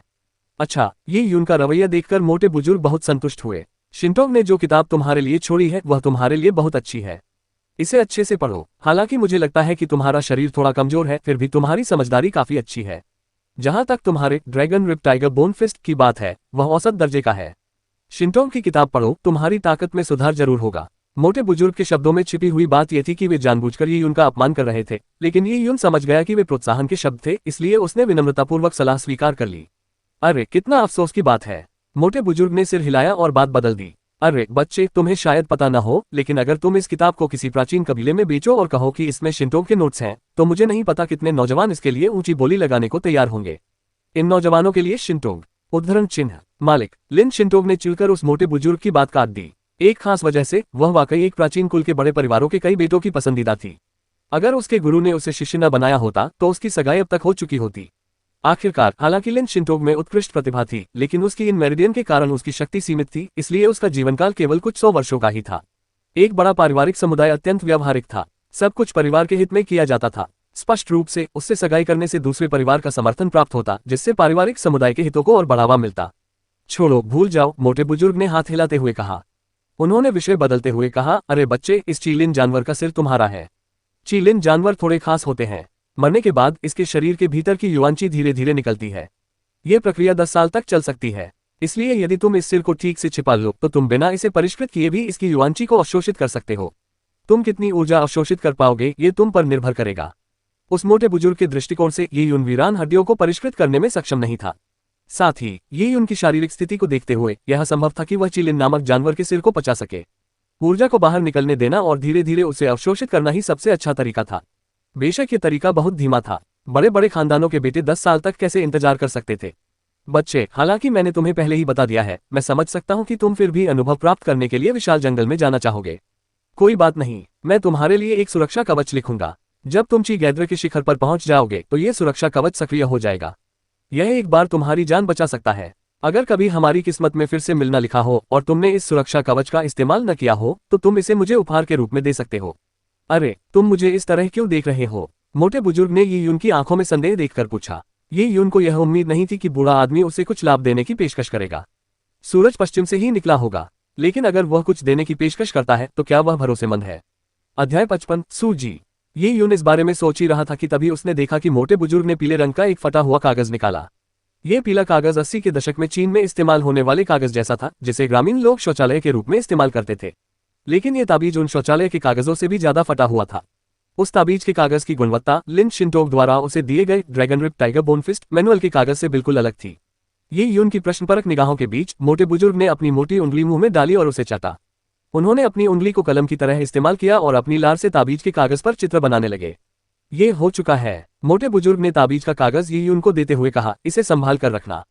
मेरा ताबीज अनमोल है। तुम्हारी किस्मत अच्छी है। तुम मुझे ऐसा क्यों दिखा रहे हो? कृतज्ञता के आंसू बहाने की कोई जरूरत नहीं है। ये यून ने बिना कुछ बोले ताबीज स्वीकार कर लिया। उस पर लगी लार से काफी गंदगी फैली हुई थी और देखने से लग रहा था कि लार जल्द ही सूख जाएगी। ये यून ने घबराया हुआ चेहरा बनाया। हालांकि उसे बूढ़े आदमी की ताकत पर कोई शक नहीं था, फिर भी उसे डर था कि कहीं वह उसके साथ कोई शरारत तो नहीं कर रहा है। आखिर इस ताबीज का मकसद तो उसकी जान बचाना ही था। अगर उस समय उसकी जान को खतरा होता, जैसे कि किसी खूंखार जानवर द्वारा घेर लिया जाता, तो वह उस ताबीज को निकाल लेता, लेकिन अगर उससे कुछ भी नहीं होता। वह दृश्य बहुत ही सटीक था। ये यून इसके बारे में और सोचना बर्दाश्त नहीं कर पा रही थी। यह स्वाभाविक था कि बुद्धिमान निर्जन जानवर यह समझते कि यून ने टॉयलेट पेपर का एक टुकड़ा छोड़कर दयालुता दिखाई है। ये यून को पचाने के बाद जब उन्हें शौच करना होगा तो वे इस कागज के टुकड़े से अपना पिछवाड़ा पोंछ सकते हैं। ठीक है, जो कुछ भी देना था दे दिया गया है। जल्दी से मेरे लिए बर्तन तैयार करो। मोटे बुजुर्ग ने अपने छल्ले से ढेर सारे बर्तन निकाले और शोर मचाते हुए उनके सामने रख दिए। ये देखकर ये यून भावुक होकर आह भर उठा। उच्च पदस्थ व्यक्ति कुछ भी कर सकता है और उसके पास इतना विशाल भंडार भी था। यात्रा पर जाते समय भी वह अपने साथ 7-8 बर्तन ले जाता था। उन्हें नमक में पका हुआ चिकन बनाने की कोई जल्दी नहीं थी, इसलिए उन्होंने मुट्ठी बांधकर पूछा, क्या मैं इस आदरणीय बुजुर्ग का नाम जान सकता हूँ? उस बूढ़े व्यक्ति को जानने और उससे बहुत सारी दयालुता प्राप्त करने के बावजूद ये उनको अभी भी उसका नाम नहीं पता था। हे, मेरा नाम। बूढ़ा आदमी रुका और मानो कुछ याद कर रहा था। काफी समय हो गया है जब किसी ने मुझे इस नाम से पुकारा है। चूंकि आप जानना चाहते हैं तो मैं आपको एक टिकट दे देता हूँ। जैसे ही बूढ़े व्यक्ति ने ये कहा, उसने अचानक अपनी अंगूठी से एक सील जैसी वस्तु निकाली और उस टॉयलेट पेपर के टुकड़े पर मुहर लगा दी। कुछ देर बाद हल्की रोशनी निकली जिससे कागज के टुकड़े पर एक लाल निशान बन गया। स्टाम्प पर 2 शब्द लिखे थे, सूजी। सूजी। ये यून का दिमाग चकरा गया। ये नाम वाकई खास है। जी, विपत्ति या आपदा का प्रतीक है। माता पिता आमतौर पर अपने बच्चे का नाम शुभ मानते हैं और जी जैसा नाम शायद ही कभी चुनते हैं। आज की इस भलाई के लिए ये जूनियर इसे याद रखेगा। ये यून ने यह बात ईमानदारी से कही क्योंकि वह जानता था कि बूढ़े सू का मुंह भले ही जुबान से घिनौना हो और वह लालची व कंजूस हो, फिर भी उसने उसकी मदद की थी। और उसने उसकी मदद सिर्फ कुछ राउंड नमक में पके चिकन के लिए तो बिल्कुल नहीं की थी। ये यून ने बूढ़े सू से विदा ली। विदा लेने से पहले ये यून ने नमक में पके मुर्गे की विधि और शराब का उपयोग करके खाना पकाने की कुछ विधियां बूढ़े सू के लिए लिखी। दुनिया में ऐसे कुशल रसोइये थे जो इस विधि का पालन करके बूढ़े सू के लिए स्वादिष्ट व्यंजन बना सकते थे। यही एकमात्र तरीका था जिससे ये यून ने सू का एहसान चुकाया। और बूढ़े सू के जाने से पहले उन्होंने ये यून को कुछ सामग्री दी। आखिरकार जंगल में जीवन बहुत कठिन था और ऐसा ही हुआ। जैसे जैसे सूरज ढलता गया, बूढ़े सू और लिन शिंटोग ने अपनी प्रशिक्षण यात्रा जारी रखी। जब उन्होंने मुड़कर देखा तो ये यून पहाड़ों में गायब हो चुका था। आसमान में बस बादल ही दिखाई दे रहे थे जो मानो जल रहे हों। गुरुजी, क्या आप उसके बारे में अच्छी राय रखते हैं? लिन शिंटोग ने पूछा। ये यून के नमक में पकाए हुए चिकन को खत्म करने के बाद उसने थोड़ी देर ये यून के साथ अभ्यास किया, लेकिन उसकी सूखी नसों में जो अजीब सी अनुभूति हुई थी वह दोबारा नहीं हुई, जिससे वह निराश हो गई। यह शायद महज एक भ्रम था। बूढ़े सू ने सिर हिलाते हुए कहा, मैं उनके बारे में बहुत अच्छी राय नहीं रखता, मैं बस उनकी सराहना करता हूँ। उसकी दूरदर्शिता ने मुझे चौंका दिया और वह भाग्यशाली भी था, लेकिन मुझे उसकी कमजोर सेहत को ठीक करने का कोई उपाय समझ नहीं आ रहा। अगर वह उच्च स्तर की साधना करना चाहता है तो उसे भारी मात्रा में संसाधनों की आवश्यकता होगी। ये बहुत मुश्किल होगा। इस दुनिया में बहुत से लोग योद्धा बनने की ख्वाहिश रखते थे। उनकी संख्या गंगा की 5 नदियों के रेत के कणों के बराबर थी, लेकिन उनमें से कितने सफल हुए? शायद इस दुनिया में कोई चमत्कार होगा। लिन शिंटोग ने मन ही मन बुदबुदाया। ऐसा लग रहा था जैसे वही उनका जिक्र कर रही हो, लेकिन साथ ही साथ खुद का भी। ये सुनकर बूढ़ा सू स्तब्ध रह गया लेकिन चुप रहा। हाँ, एक चमत्कार। वह एक निर्जन स्वर्ग के गुरु थे और शिष्यों को स्वीकार करने में अत्यंत सख्त थे। वे चाहते थे कि उनके शिष्यों का स्वास्थ्य उत्कृष्ट हो और निर्जन हड्डियों की कला में असाधारण प्रतिभा हो। ये बहुत कठिन था। उन्होंने सैकड़ों वर्षों तक खोज की थी और लिन शिंटोग को अपना शिष्य स्वीकार करने से पहले बड़े पारिवारिक कुलों के अनगिनत वंशजों को देखा था। लेकिन यद्यपि वह अपनी शिष्या से बेहद संतुष्ट था, फिर भी वह यिन मेरिडियन के अभिशाप से ग्रसित थी, जिससे मार्शल आर्ट का अभ्यास करने के लिए उसके उत्कृष्ट शारीरिक गठन की क्षमता व्यर्थ हो गई थी। ये तो सरासर मजाक था। चलो चलें, शायद हम उससे फिर कभी न मिले। हम ताएह दिव्य राज्य में ज्यादा देर नहीं रुकेंगे। जब हम ताएह दिव्य राज्य से निकलेंगे तब तक शायद ये बच्चा बादल वन से बाहर भी न निकला हो, और अगर वह बादल वन से बाहर निकल भी गया तो उसके लिए अपने पूरे जीवन में ताएह दिव्य राज्य से बाहर निकलना मुश्किल होगा। ताएह दिव्य राज्य बहुत विशाल है। बूढ़े सू को अफसोस हुआ। उस लड़के के सपने तो बड़े थे, लेकिन उसका जन्म गलत जगह हुआ था और उसमें मार्शल आर्ट का अभ्यास करने के लिए जरूरी शारीरिक क्षमता नहीं थी। ये बहुत निराशाजनक था। क्या हम फिर कभी नहीं मिलेंगे? लिन शिंटोग जैसे किसी समाधि जैसी अवस्था में चली गई जब उसे ये यून से पहली बार मिलने पर अजीब सा एहसास हुआ। उसकी सूखी हुई नसें मानो फिर से सक्रिय हो उठी थीं। हालांकि इसके बाद जो घटनाएं घटी उनसे साबित हो गया कि 99% संभावना थी कि यह महज एक भ्रम था, लेकिन लिन शिंटोग ने उम्मीद की एक छोटी सी किरण भी नहीं छोड़ी। शायद उसके गुरु उसे कुछ समझा सके। गुरुजी, मुझे आपको कुछ बताना है। लिन शिंटोग अचानक बोल पड़ी। ओह, क्या बात है? बूढ़े सू ने गंभीर भाव से कहा और अपने कदमों की गति धीमी कर दी। लिन शिंटोग ने अपनी भावनाओं को विस्तार से व्यक्त किया। उसकी बातें सुनकर बूढ़ा सू आश्चर्यचकित रह गया। क्या उसकी सूखी हुई नसें फिर से सक्रिय हो गईं? इसका कारण क्या हो सकता है? गहरी सोच में डूबे होने के कारण वह अपनी दाढ़ी सहलाने से खुद को रोक नहीं पाए। बूढ़े सू ने पिछले कुछ वर्षों में यिन मेरिडियन पर शोध किया था ताकि इसका इलाज ढूंढा जा सके, लेकिन उन्हें बार बार असफलता मिली। लेकिन उनके शोध के कारण यिन मेरिडियन के बारे में बूढ़े सू की समझ की बराबरी कुछ ही लोग कर सकते थे। यिन मेरिडियन निष्क्रिय हो चुकी थी और ऊर्जा धारण करने में असमर्थ थी, ठीक वैसे ही जैसे सूखा कुआं पानी नहीं दे सकता। लेकिन लिन शिंटोग की बातों से स्पष्ट है कि उनके साथ अभ्यास करते समय उनकी मेरिडियन में हल्की ऊर्जा का प्रवाह हो रहा था। भले ही ये लिन शिंटोग का भ्रम था, लेकिन बूढ़े सू ने इसे गंभीरता से ले लिया। चलिए पहले ताओ कबीले के पास चलते हैं। मैंने जिन लॉन वेई के डिवीजन लीडर से पहले ही मुलाकात का समय तय कर लिया है और उनसे पर्पल क्लाउड्स बर्थ के बारे में जानकारी जुटाने को कहा है। जानकारी मिलने के बाद हम इस पर विस्तार से चर्चा कर सकते हैं। बूढ़े सू के बादल वन में आने का मुख्य कारण बैंगनी बादलों का जन्म था। वह जानना चाहता था कि क्या बादल वन में कोई खजाना उगा है और क्या वह लिन शिंटोब की समाप्त हो चुकी नसों को जोड़कर भाग्य को चुनौती दे सकता है। ये यून के मामले में ये लिन शिंटोब का भ्रम हो सकता था, इसलिए बूढ़े सू को इस बारे में ज्यादा उम्मीद नहीं थी, लेकिन वह कोई भी मौका गंवाना नहीं चाहते थे, इसलिए उन्होंने मामले की जांच करने की योजना बनाई। अध्याय 56 घेराबंदी। सूरज डूबने के तुरंत बाद आसमान पूरी तरह से अंधेरा नहीं हुआ था। लियान कबीले में लगभग 7 बच्चे और कुछ औरतें जियांग शियाओरू के घर के आसपास खड़ी थीं। ये बच्चे लगभग 8 साल के थे। सबसे बड़ा बच्चा लगभग ही यून की उम्र का था। सभी ने फटे पुराने कपड़े पहने थे और उनके शरीर गंदे थे। उनके हाथों में गोबर था जिसे वे बारी बारी से जियांग शियाओरू के दरवाजे पर फेंक रहे थे। छप छप छप। जियांग शियाओरू के दरवाजे से टकराते ही गंदा गोबर फट गया, जिससे तेज दुर्गंध फैल गई। बच्चे के पीछे लंबी काली पोशाक पहने एक बूढ़ी औरत थी जो किसी चुड़ैल जैसी लग रही थी। वह मिर्गी के दौरे की तरह नाचने लगी और अजीबोगरीब मंत्र बुदबुदाने लगी। सभी देवता मेरे भाई हैं, सभी बोधिसत्व मेरी बहनें हैं, सभी रोग और आपदाएं मुझसे दूर रहें। राक्षस और भूत जल्दी करो और चले जाओ। सम्मोहित करने वाली बुरी आत्माएं अपना रूप दिखाओ। आहा हा, वो आहा हा। उद्धरण चिन्ह। अपने बचे हुए कुछ दांतों वाले मुंह का इस्तेमाल करते हुए वह एक भूत की तरह विलाप करती रही, मानो उसे चरम सुख का अनुभव हो रहा हो। जैसे ही बूढ़ी औरत की आवाज अपने चरम पर पहुंची, आसपास के बच्चे और भी उत्साहित हो गए और उन्होंने गाय का गोबर फेंकना शुरू कर दिया। ये गोबर लियान जनजाति के मवेशियों से प्राप्त किया गया था। खेतों में हमेशा गोबर का एक बड़ा ढेर रहता था, इसलिए उन्हें बड़ी मात्रा में गोबर मिल जाता था। गांव वाले गोबर से बुरी आत्माओं को दूर भगाना चाहते थे। ये यून के 7 छिद्रों से रक्तस्राव की खबर लियान कबीले में फैल गई थी। लियान कबीले में मौतें कोई नई बात नहीं थी, लेकिन इतनी भयावह मौत होना एक ऐसी घटना थी जिसने लोगों का ध्यान आकर्षित किया। और दोपहर होते होते लियान कबीले ने अचानक सूचना जारी की कि यून की एक रहस्यमय बीमारी से मृत्यु हो गई है। यह एक प्रकार की महामारी थी। अचानक ही संपूर्ण लियान कबीले में हलचल मच गई। कई लोगों ने ये खबर फैलानी शुरू कर दी और 2 घंटे के भीतर ही यह खबर पूरे कबीले में फैल गई। प्लेग। उस विशाल निर्जन वन में यह एक अत्यंत भयावह शब्द था। महामारियां भयावह थीं क्योंकि वे अकाल से भी अधिक लोगों की जान लेती थीं। आमतौर पर एक महामारी आसानी से पूरी जनजाति को खत्म कर सकती थी। प्राचीन चीन में महामारी से बचने की संभावना तो थी, लेकिन बादल वन्यभूमि में महामारी होना मृत्युदंड के समान था। भागने का कोई रास्ता नहीं था। विशाल वन्यभूमि में भागने का एकमात्र परिणाम खूंखार जानवरों द्वारा खाए जाना ही होता। उस विशाल निर्जन क्षेत्र के नागरिक महामारियों से बुरी तरह भयभीत थे।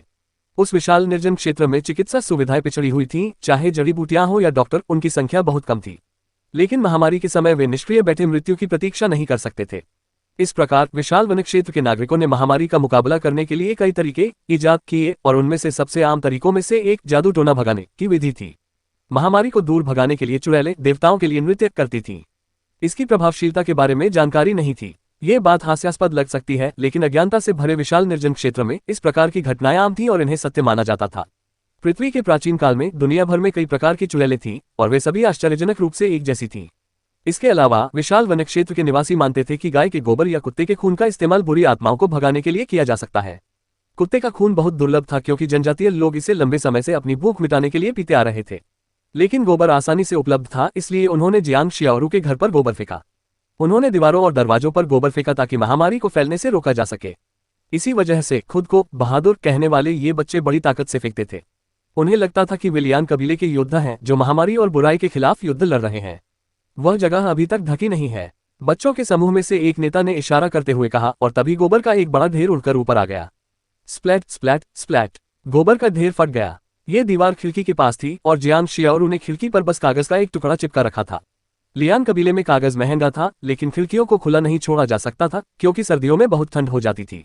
खिड़की पर कागज न होने से हवा अंदर आ जाती। जियांग शियाओरू ने पूरा दिन इस मोटे खिड़की के कागज को थोड़ा थोड़ा करके लगाने में बिताया क्योंकि वह ये सुनिश्चित करना चाहती थी कि वह और उसका भाई गर्म सर्दी का आनंद ले सके। पर अब एक चटकने की आवाज के साथ गोबर का एक ढेर खिड़की के कागज को तोड़कर जियांग शियाओरू के घर में जा घुसा। जैसे ही गोबर का ढेर जमीन पर गिरा, उससे पूरा इलाका गंदा हो गया। जियांग शियाओरू बिस्तर के पास बैठी हुई गंभीर दिख रही थी। जब उसके भाई की मौत की खबर फैली तो जाहिर है कि सबसे पहले उसे ही पता चली, लेकिन उसे इस बात पर यकीन नहीं हुआ क्योंकि उसका भाई कई आपदाओं से बच निकला था। इस बार उन्होंने कहा कि उसका भाई मर चुका है और यहाँ तक कि 2 लोगों ने दावा किया कि उनने अपनी आखिरी सांस लेते हुए कई मीटर ऊंची चट्टान से छलांग लगा दी थी।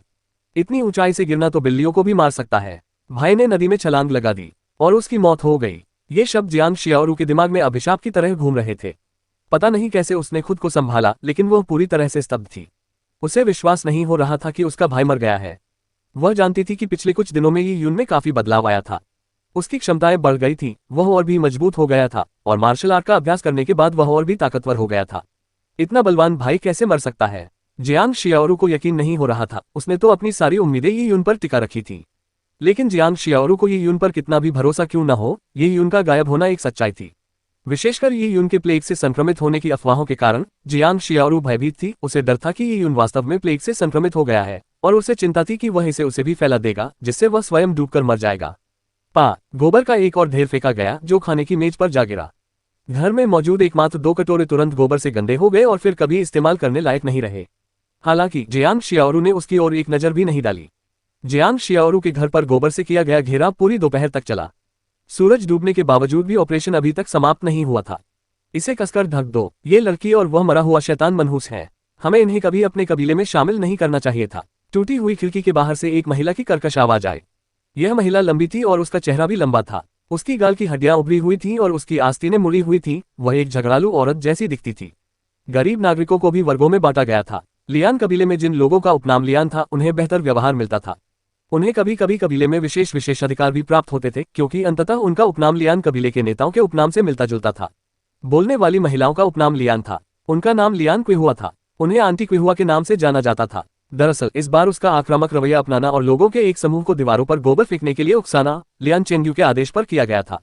लियान चेंगयू एक बवाल खड़ा करना चाहता था और उसने स्वाभाविक रूप से लोगों के बीच से एक ऐसे व्यक्ति को ढूंढ लिया जो बच्चों की देखभाल कर सके, ताकि वह आग को और भड़का सके। मुझे लगता है कि हमें घर को जला देना चाहिए ताकि कोई भी गंदी चीज बाहर न आए। क्या आपको पता है, दाटू के पिता ने अपनी आंखों से बच्चे को बीमार होते देखा था। उन्होंने तो यहाँ तक कह दिया कि बच्चा न केवल प्लेग से संक्रमित हुआ था, बल्कि उस पर किसी बुरी आत्मा का साया भी था। उस समय दाटाओ के पिता ने उस बच्चे को छुआ और ऐसा लगा जैसे किसी सांप ने काट लिया हो। ये कोई मामूली बात नहीं है। सोचो जरा, इस छोटे कमीने की जिंदगी इतनी घटिया है, कुत्ते से भी बदतर, फिर भी लॉर्ड झांग ने इसे कैसे चुना? और ये सोचो कि उसे मार्शल आर्ट का धुरंधर कहा जाता था। ये कैसे मुमकिन है? लॉर्ड झांग को शायद पता न हो और तुम्हें भी शायद पता न हो। वो निकम्मा था, भिखारी से कम नहीं। वो तो किसी औरत से भी कमजोर था। मार्शल आर्ट का धुरंधर बिल्कुल नहीं।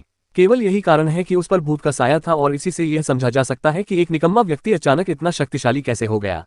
ऐसा इसलिए हुआ क्योंकि उस पर भूत का साया था। जब भूत उसके भीतर था तब वह बलवान था, लेकिन भूत के चले जाने के बाद वह मर गया।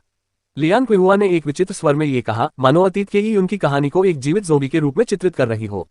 पिछले एक दिन में लियान क्विहुआ जब भी किसी से मिलती वही घिसी पिटी बातें दोहराती थी।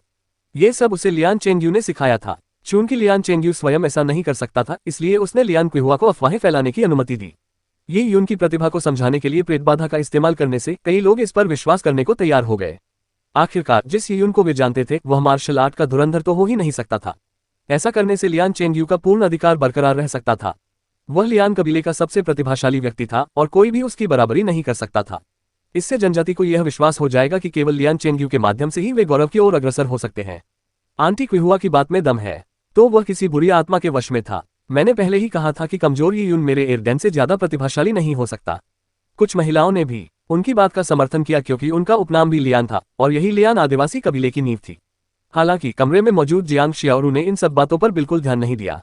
यूनेर, तुम कहाँ चली गई थी? तुम वापस क्यों नहीं आए? जियांग शियाओरू सदमे में थी। हालांकि वह जानती थी कि उसकी उम्मीदें बहुत कम है, फिर भी उसने यह मानने से इनकार कर दिया कि उनकी मृत्यु हो गई है। अध्याय 57, लियान चेंगयू के बुरे इरादे। इस समय लियान जनजाति के कुलपिता का परिसर स्थित है। झाओ तेजू दौड़कर अंदर आए और उत्तेजित होकर यीयून के घर की स्थिति के बारे में लियान चेंगयू को बताया।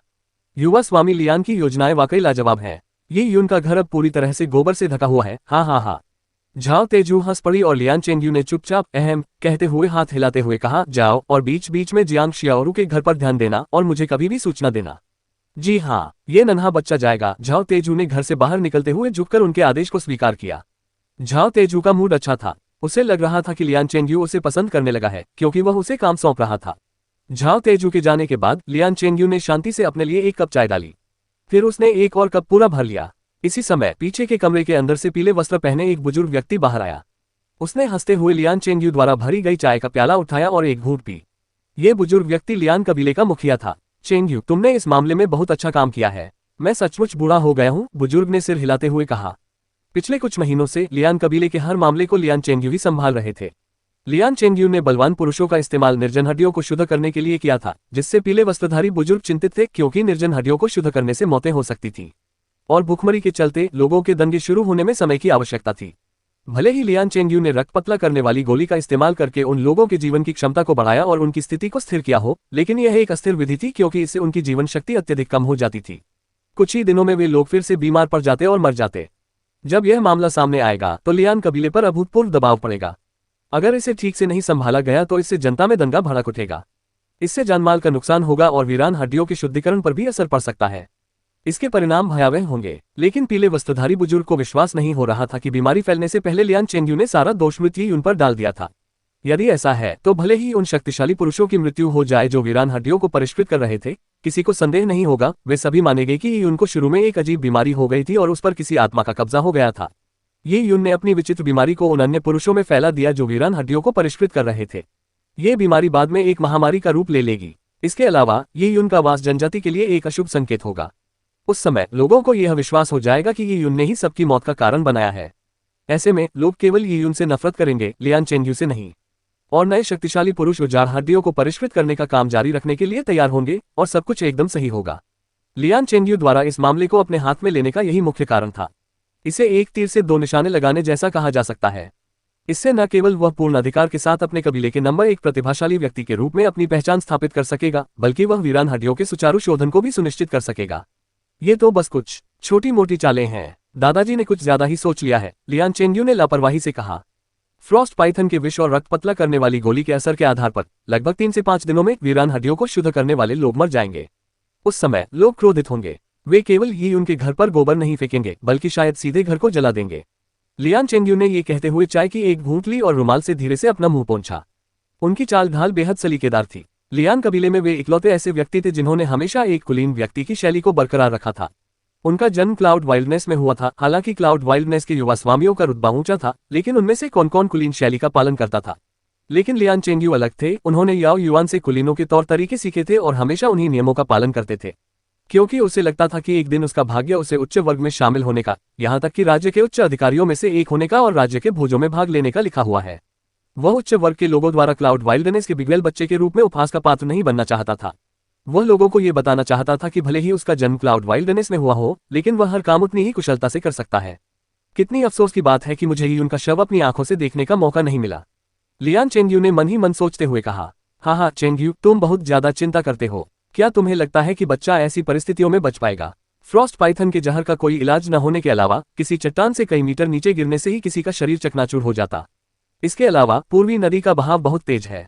नीचे की ओर एक झरना भी है, इसलिए अच्छे तैराक भी या तो गिरने से मर जाएंगे या डूबने से। कुलपति को जरा भी चिंता नहीं थी। लियान चेंगयू ने सिर हिलाते हुए कहा, हाँ दादाजी सही कह रहे हैं। ये यून ने अभी अभी मार्शल आर्ट का अभ्यास शुरू किया है और अभी तक वीरता के स्तर तक भी नहीं पहुंचा है। उसके लिए इससे बचना नामुमकिन है। लियान चेंगयू ने चाय का प्याला नीचे रख दिया। ये यून भले ही मर गया हो, लेकिन उसकी बहन अभी भी आसपास थी। इस विपत्ति के बाद उसके घर पर गोबर की लिपाई होने और जल जाने के बाद उसके पास जाने के लिए कोई जगह नहीं थी। लियान कबीले में भी उससे नफरत की जाती थी, सिवाय खुद उसके। भला कौन उसे अपने संरक्षण में लेना चाहेगा? जब उसने ये सोचा तो लियान चेंगयू के होठों पर मुस्कान आ गई। ये लड़की देर सवेर उसके चंगुल में आ ही जाएगी। उसे थोड़ा कष्ट सहने देने से उसका रवैया नरम पड़ जाएगा और वह अधिक आज्ञाकारी हो जाएगी। वह जो भी कहेगा वही होगा। ये यून, तुमने मुझे लॉर्ड झांग के सामने शर्मिंदा किया। तुम्हें मारना और फिर तुम्हारी बहन के साथ मजे करना ही उचित माना जा सकता है। तुम्हारे मरने से मैं वास्तव में तुम्हारी बहन को बचा रहा हूँ। भविष्य में वह मेरी आज्ञा का पालन करेगी। तुम परलोक में निश्चिंत रहो, और जब मैं तेजी से प्रसिद्धि प्राप्त करूंगा तो मैं उसे अपनी रखेलों में से एक बनाऊंगा और उसे कभी नहीं छोड़ूंगा। ... आखिरकार अंधेरा हो गया, लेकिन वे कुछ बहादुर बच्चे अब भी पूरी तरह से समर्पित थे। घोर अंधेरे में भी वे तब तक नहीं रुके जब तक कि गोबर का पूरा ढेर फेंक नहीं दिया गया। जियांग शियाओरू के दरवाजे और दीवारों पर ही नहीं, बल्कि नींव तक गोबर के छोटे ढेर में दब गई थी। शाबाश! लियान क्विहुआ ने ताली बजाए। पहले तो वह लड़कों के सिर छूकर उनका हौसला बढ़ाना चाहती थी, लेकिन जब उसने देखा कि उनके सिर गंदे हैं तो उसने अपना हाथ पीछे खींच लिया। कल आंटी क्विहुआ के घर आना, आंटी क्विहुआ तुम्हें मिठाई खिलाएंगी। ये मिठाइयां निश्चित रूप से लियान चेंगयू की थीं। लियान कबीले में मिठाइयां बहुत कम मिलती थीं। जब बच्चों ने सुना कि मिठाई मिलेगी तो उनकी आंखें चमक उठीं। ठीक है, हम कल भी गोबर फेंकना जारी रखेंगे। क्या तब भी मिठाई मिलेगी? जी हाँ, बिल्कुल होगा, लियान क्विहुआ हंसते हुए बोली। मिठाई ही नहीं होगी, बल्कि गोबर फेंककर तुमने बुराई को भगा दिया, जिससे सबकी जान बच गई। हाँ, हमने सबको बचा लिया, एक बड़े बच्चे ने गर्व से कहा। हम हीरो हैं, एक और बच्चे ने यही बात दोहराई। इस उम्र के सभी बच्चों के मन में हीरो बनने का सपना होता है। वे आसमान में उड़ने वाले योद्धा बनना चाहते हैं, क्योंकि यह बहुत प्रभावशाली होगा। उस समय घास में छिपी हुई काली आंखों की एक जोड़ी यह सब देख रही थी। ये युन की आंखें थीं। बच्चों और ग्रामीणों की बातचीत से उसे पूरी घटना का ब्यौरा मिल गया था। इस प्रकार ये युन ने भी अनुमान लगा लिया था कि यह सब लियान चेंग्यू की योजना थी। उसने अपनी मुट्ठियां भींच लीं और उसकी आंखों में हत्या करने का इरादा झलक उठा। अध्याय 58 घर वापसी। महामारी का बहाना बनाकर सारा दोष उस पर मर दिया गया। यह एक घिनौना कदम था और ग्रामीणों की बुद्धिमत्ता को देखते हुए उनके लिए इस चाल को समझना नामुमकिन था। उन्हें उस गोली के बारे में कैसे पता चलेगा जो उनकी जीवन शक्ति को खत्म कर सकती है? उन्हें कैसे पता चलेगा कि सड़ी हुई हड्डियों में ऐसे विषैले पदार्थ होते हैं जो शोधन करने पर जान ले सकते हैं? उनमें से कई ऐसे भी थे जिन्होंने 2 महीने पहले तक वीरान हड्डियों के बारे में सुना भी नहीं था। गरीबों का जीवन भूखमरी और ठंड से पीड़ित था। भोजन के अलावा उनके दिमाग में और कुछ भी समाहित करने का कोई साधन नहीं था। अगर आप उन्हें शब्द दर शब्द समझाते भी तो भी शायद वे समझ नहीं पाते। धत्तेरी की ये युन की आंखें ठंडी पड़ गईं। अगर उसने खुद को प्रकट किया तो ये लियान चेंग्यू पर युद्ध की घोषणा करने के बराबर होगा। ये युन अपने हाथ को पहचानता था। उसकी साधना अभी भी मेरिडियन स्तर पर थी, लेकिन वह एक दृढ़ शरीर ड्रैगन पल्स अवस्था तक पहुंच चुकी थी। लियान चेंग्यू बैंगनी रक्त क्षेत्र के प्रवेश द्वार पर था और चीगैद्र क्षेत्र के शिखर पर था। यदि ये युन न होता तो लियान चेंग्यू का बैंगनी रक्त क्षेत्र में प्रवेश निश्चित रूप से हो चुका होता। ये युन को मेरिडियन क्षेत्र में एक टेम्पर्ड बॉडी वाले योद्धा से लड़ने का आत्मविश्वास नहीं था, जबकि उसका मुकाबला पर्पल ब्लड क्षेत्र के करीब पहुंच चुके लियान चेंग्यू से होना था। लियान कबीले में लियान चेंग्यू के अलावा कुलपति और प्रशिक्षक याओ युआन भी थे। वे तीनों मॉर्टल ब्लड क्यूई गैद्र के 5वें स्तर पर थे। उसे 3 लोगों से लड़ना होगा। ये युन को कुलपति की चिंता नहीं थी, लेकिन याओ युआन के बारे में। ये युन को याओ युआन की असली ताकत का अंदाजा नहीं था। वह पहले पर्पल ब्लड लेवल तक पहुंच चुका था, लेकिन उस लेवल से नीचे गिर चुका था। याओ युआन का स्तर न केवल उच्च था, बल्कि याओ युआन के पास ये युन की तुलना में कहीं अधिक समृद्ध युद्ध अनुभव भी था। ये युन की बात करें तो Dragon rib tiger bone fist के अलावा उसने कभी कोई अन्य आक्रामक मार्शल कौशल नहीं सीखा था और उसे किसी भी प्रकार के गति कौशल का ज्ञान नहीं था। लड़ाई कौशल के मामले में ये युन में कमी थी। वह मार्शल आर्ट के शुरुआती दौर में था, इसलिए ये युन शांत हो गई और योजना बनाने लगी। लियान चेंग्यू, मैं तुम्हें तड़प तड़प कर मार डालूंगा। ये युन ने अपनी मुठ्ठियां कसकर भींच लीं। वह मूल रूप से पृथ्वी का निवासी था और इस विचित्र दुनिया में सुरंग खोदकर आया था जहां सत्ता का बोलबाला था। ये युन ने पहले कभी किसी की हत्या करने की इच्छा नहीं की थी, लेकिन आज के बाद उसने लियान चेंग्यू को जान से मारने का निश्चय कर लिया था। लियान चेंग्यू ने 2 बार छुपकर ये युन को नुकसान पहुंचाया था, लेकिन ये युन कभी भी इतनी बुरी तरह क्रोधित नहीं हुई थी। लियान चेंग्यू को जियांग शियाओरू के साथ ऐसा कभी नहीं करना चाहिए था। उसकी बहन अकेली और असहाय थी। 15 साल की लड़की होने के नाते उसे पूरे कबीले के आरोपों का सामना करना पड़ा। और जब वे ताकतवर लोग अपनी बीमारी से मर जाते हैं तो लियान चेंग्यू को ये युन पर दोष मरने के लिए कुछ भी करने की जरूरत नहीं होगी। उस समय पीड़ितों के परिवार जियांग शियाओरू के साथ क्या करते? यह अकल्पनीय था। अगर इस समय लियान चेंग्यू प्रकट होकर जियांग शियाओरू के साथ कुछ भी करना चाहे तो उसके पास विरोध करने का कोई तरीका नहीं होगा। ये युन ने घास से एक छोटा पत्थर उठाया और उसे लियान क्विहुआ के चेहरे पर फेंक दिया। ये छोटा पत्थर सीधे लियान क्विहुआ के चेहरे पर जा लगा। लियान क्विहुआ चीखते हुए नीचे बैठ गई। उसने दर्द से अपना चेहरा ढक लिया। उसका चेहरा नीला काला पड़ गया था। किसकी हिम्मत हुई मुझे मारने की? लियान क्विहुआ ने गुस्से से कहा। उसके आसपास मौजूद बच्चों ने तुरंत सिर हिलाकर कहा कि उनका इससे कोई लेना देना नहीं है। ये युन ने कोई जानलेवा वार नहीं किया। हालांकि उसके मन में उस नीच औरत को जान से मारने की तीव्र इच्छा थी, पर वह जानता था कि अगर उसने लियान क्विहुआ के साथ कुछ भी किया तो इससे लियान चेंग्यू को शक हो जाएगा। उसे लियान क्विहुआ का कर्ज याद रहेगा। 1 महीने में, ज्यादा से ज्यादा 1 महीने में वह ब्याज समेत कर्ज वसूल लेगा। उस धूर्त औरत को इसकी कीमत चुकानी पड़ेगी। तभी लियान क्विहुआ के बगल में खड़ा लड़का अपने नितंबों को पकड़कर उछल पड़ा। मुझे किसने मारा? ये बच्चा उन बच्चों का सरगना था। यह मैं नहीं हूँ, यह मैं भी नहीं हूँ। कई लोगों ने जल्दबाजी में स्पष्टीकरण देते हुए खुद को इस मामले से अलग कर लिया, लेकिन इसी समय चीखें एक के बाद एक सुनाई देने लगी। ये युन के हाथ बेहद फुर्तीले थे। उसके फेंके गए कंकड़ सटीक दिशा में थे और उन पर पूरा नियंत्रण था। जैसे ही कोई कंकड़ बच्चे को लगता, वह उछलकर रात के अंधेरे में गायब हो जाता। इससे बच्चों को पता ही नहीं चलता कि उन्हें किससे चोट लगी है और न ही उन्हें पता चलता है कि कंकड़ कहां से आए थे। ये क्या है? बच्चों को पता चल गया था कि कुछ गड़बड़ है। रात काफी ढल चुकी थी और वे बुराई का खात्मा करने का वीरतापूर्ण कार्य कर रहे थे। रहस्यमय वस्तुओं से टकराने के बाद वे पसीने से तरबतर होने लगे। वहां भूत है। एक अनजान बच्चे ने चीख मारी और उसके साथ ही बाकी बच्चे बुरी तरह डर गए और पलक झपकते ही इधर उधर भाग गए। भागते समय ठोकर लगने से लियान क्विहुआ और भी ज्यादा डर गई। गांव के लोग विशेष रूप से राक्षसों और भूतों जैसी अलौकिक शक्तियों से भयभीत थे। बच्चों के इधर उधर चले जाने के बाद ये युन ने ये सुनिश्चित करने के लिए आसपास का जायजा लिया कि वहां कोई नहीं है और फिर एक भूत की तरह दीवार फांदकर अपने घर की ओर चल पड़ा। आंगन गोबर से भरा हुआ था, लेकिन ये युन मेरिडियन क्षेत्र तक पहुंच चुका था और उसने एक दृढ़ शरीर प्राप्त कर लिया था, इसलिए वह एक कुंफू उस्ताद के समान था। एक ही सांस में उसने गोबर के पूरे सागर को पार कर लिया। ये युन ने अपने जूते गंदे किए बिना आंगन पार कर लिया। उसने शून्य को धक्का दिया और हवा का एक झोंका आगे बढ़ा और दरवाजा खोल दिया और ये युन घर में दाखिल हो गई। घर के ठीक सामने चूल्हा था। वहां कोई रोशनी नहीं थी, इसलिए चारों तरफ घना अंधेरा था। लेकिन शयनकक्ष की खिड़की गोबर से टूट गई थी, जिससे थोड़ी सी चांदनी अंदर आ रही थी। ये यून चांदनी में जियांग शियाओरू की पतली आकृति को स्पष्ट रूप से देख सकती थी। उसका चेहरा, उसके कंधे लोगों को उसे असीम प्यार देने के लिए प्रेरित करते थे। कौन? ये यून के गायब होने के बाद जियांग शियाओरू गहरे शोक और चिंता में डूब गई थी, लेकिन वह अब भी बेहद सतर्क थी। जैसे ही उसे कोई आवाज सुनाई देती, वह तुरंत अपनी बगल में रखा तीर उठा लेती।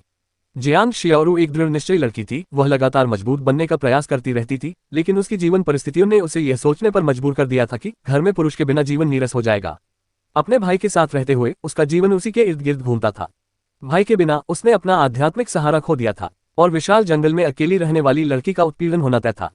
इसके अलावा ये यून ने पहले ही जियांग शियाओरू को चेतावनी दी थी कि लियान चेंगयू उस पर बुरी नजर रखता है, इसलिए जियांग शियाओरू पिछले एक दिन से तीर से अलग नहीं हुई थी।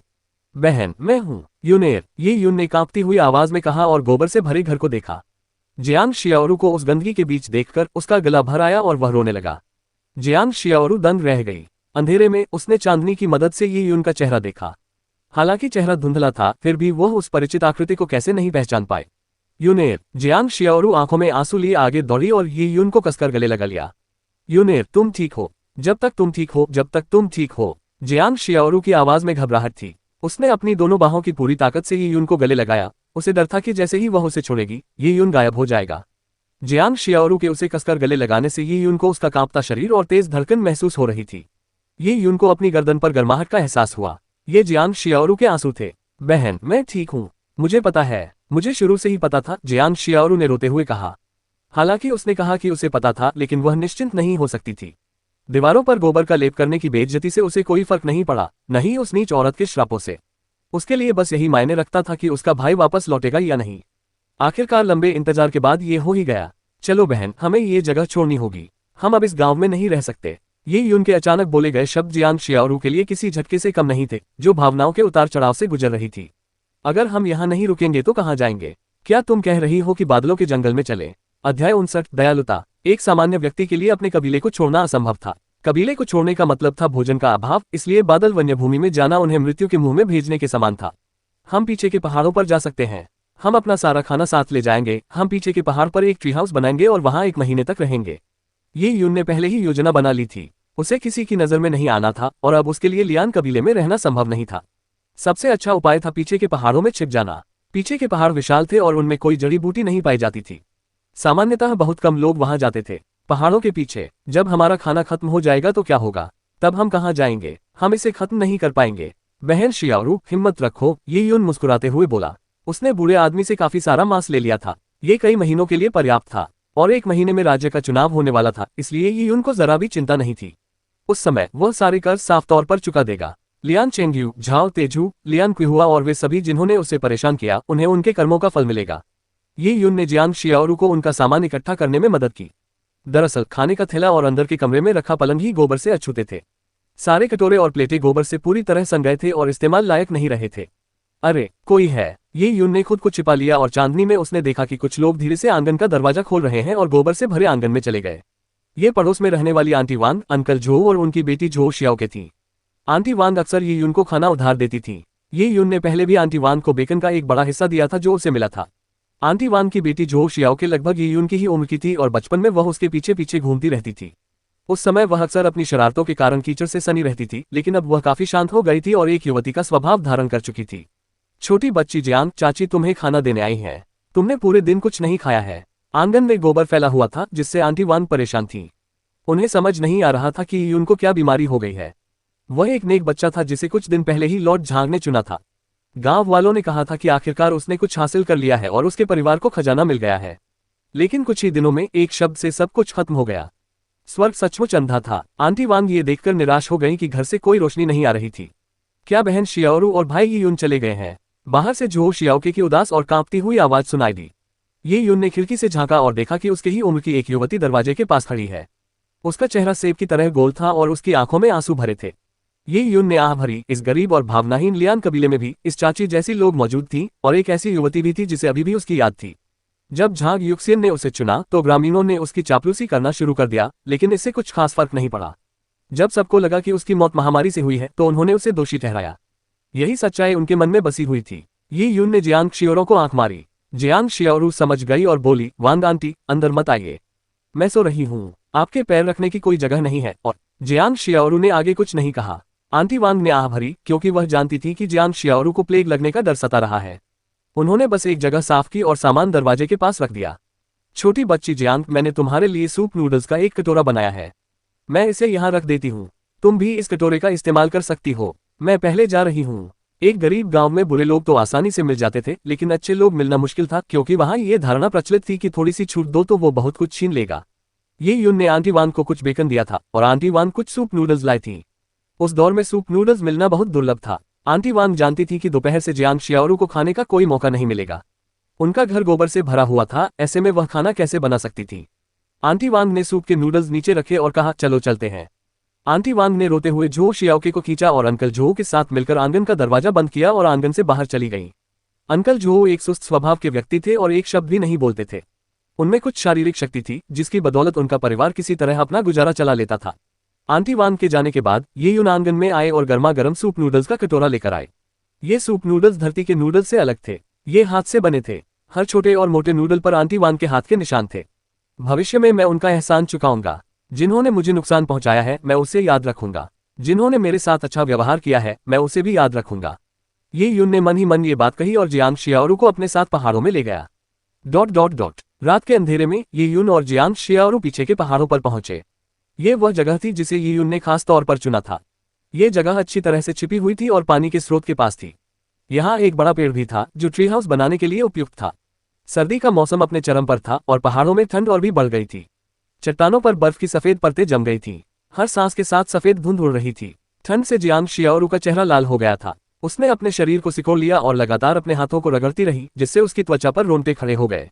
एक तगड़ा आदमी भी 15 साल की लड़की की तो बात ही छोड़िए, घने पहाड़ों में एक सर्दी की रात भी नहीं गुजार सकता। सोने के दूसरे दिन उन्हें ठंड लग ही जाएगी। उनके पास केवल एक ही बिस्तर था, जो घर पर पर्याप्त नहीं था। अब ठंडे पहाड़ों में तो स्थिति और भी खराब थी। यूनेर, बहुत ठंड है। हम कुछ ही दिनों में यहाँ पहुंच पाएंगे। जियांग शियाओरू असमंजस में थी। उन्होंने अपना घर अचानक ही छोड़ा था। हालांकि घर जर्जर हालत में था, फिर भी ठंड अंदर नहीं आती थी।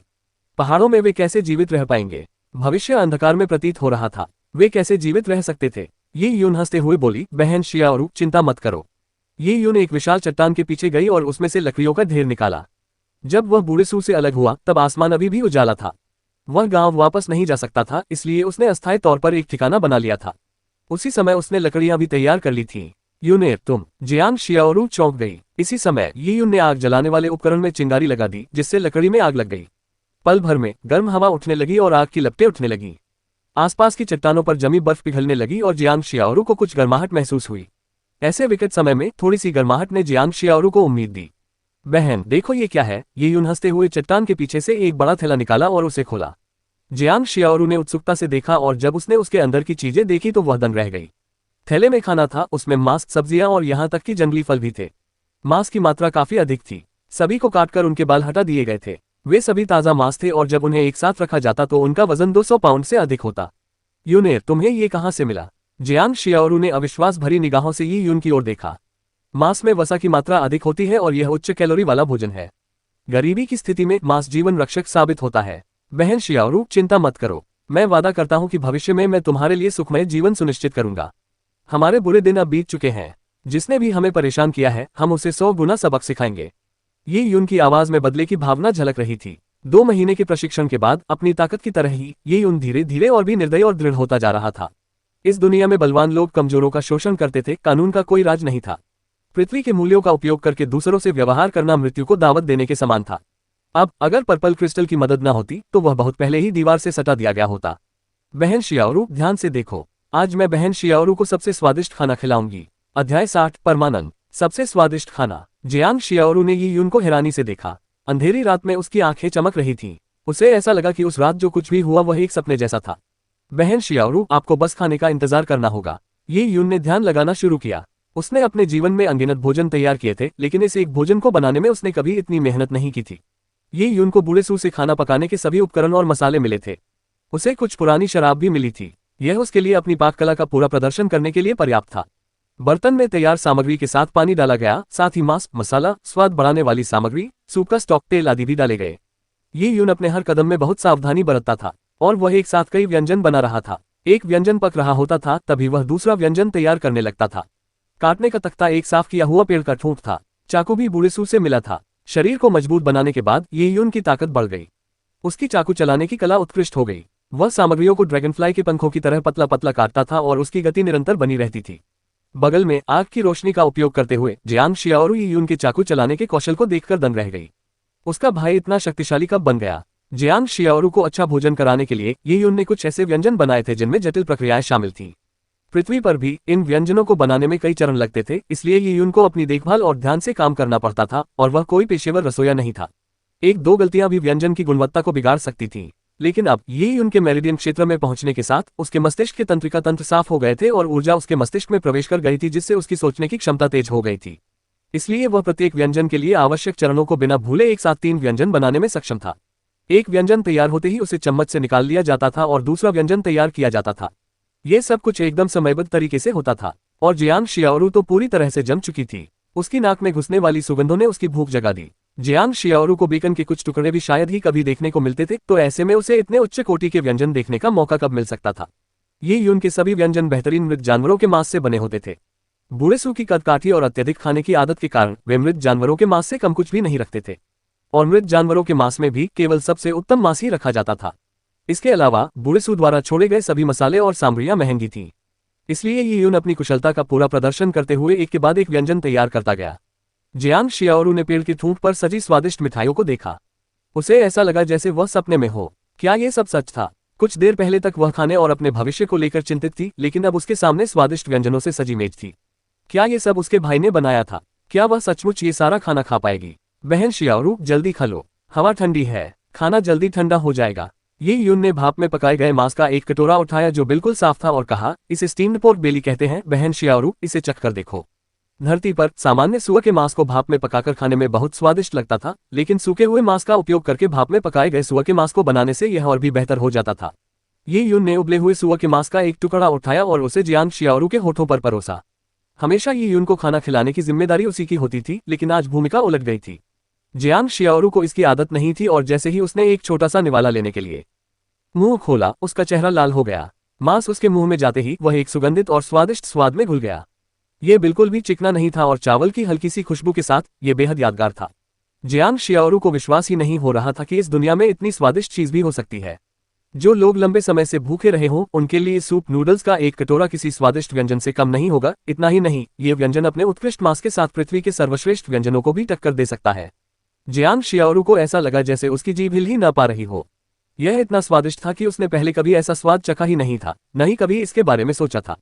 जब जियांग शियाओरू छोटी थी तब वह एक धनी परिवार से थी, लेकिन तब वह बहुत छोटी थी।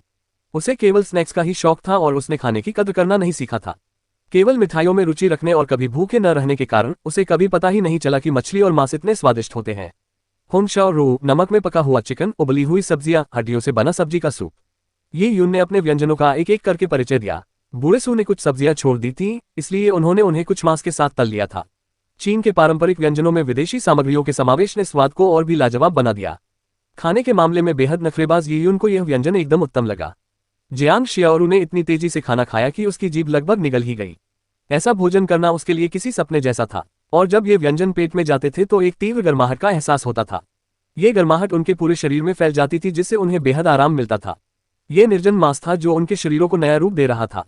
निर्जन जानवरों का मांस ऐसी वस्तु थी जिसे विशाल वन क्षेत्र में रहने वाले गरीब लोग शायद ही कभी खा पाते थे। यदि वे इसे प्रतिदिन खा पाते तो उनका शरीर मजबूत होता और वे बीमारियों से बच पाते।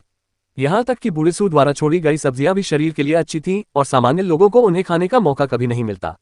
भाई बहन ने बड़े चाव से खाना खाया और 15 मिनट में ही उन्होंने पेड़ की ठूंठ पर रखे सारे स्वादिष्ट व्यंजन तूफान की तरह चट कर दिए। यह विश्वास करना कठिन था कि जियांग शियाओरू कुछ देर पहले तक हताश, भूखी, ठंड से कांपती हुई और निराशा से भरी हुई थी, लेकिन थोड़े ही समय में वह खाना खाकर तृप्त हो गई और भोजन से मिली ऊर्जा से उसे गर्माहट महसूस हुई। भूख का अनुभव करने के बाद ही व्यक्ति को पता चलता है कि स्वादिष्ट भोजन वास्तव में कितने आनंददायक होते हैं।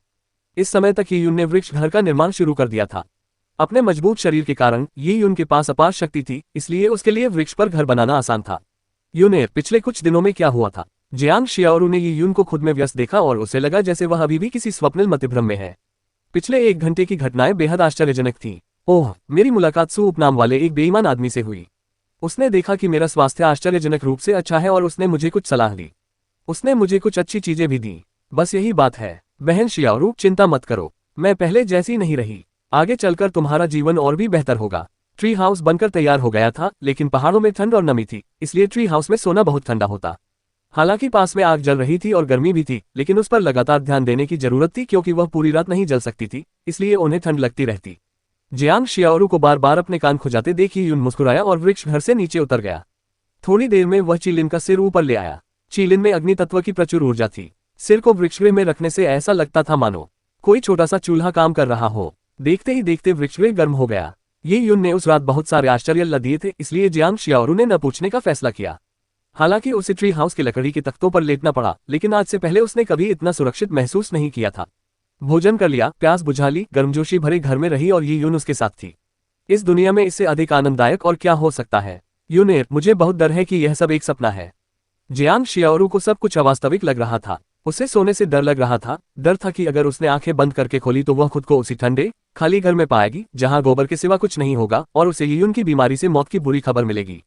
ये सपना नहीं है बहन, बस सो जाओ, मैं तुम्हारी रक्षा करूंगी। ये यून उसके बगल में लकड़ी के पलंग पर बैठ गई और जियांग शियाओरू का हाथ पकड़ लिया। ये यून की हथेली की गर्मी महसूस करने के बाद जियांग शियाओरू को मन की शांति मिली। इस गर्म स्पर्श ने उसकी सारी थकान को दूर कर दिया। हालांकि उसे नींद नहीं आ रही थी, फिर भी धीरे धीरे वह बेहोश हो गई और सो गई। आज उसे पहले ये यून की मृत्यु की खबर मिली और फिर ग्रामीणों ने उसे घेर लिया। वह बुरी तरह डर गई थी और उसकी भावनाएं बहुत उतार चढ़ाव से गुजर रही थी, इसलिए वह पूरी तरह से थक चुकी थी। जियांग शियाओरू स्वप्नलोक में प्रवेश कर गई और उसके होठों के कोनों पर एक आनंदमय मुस्कान आ गई।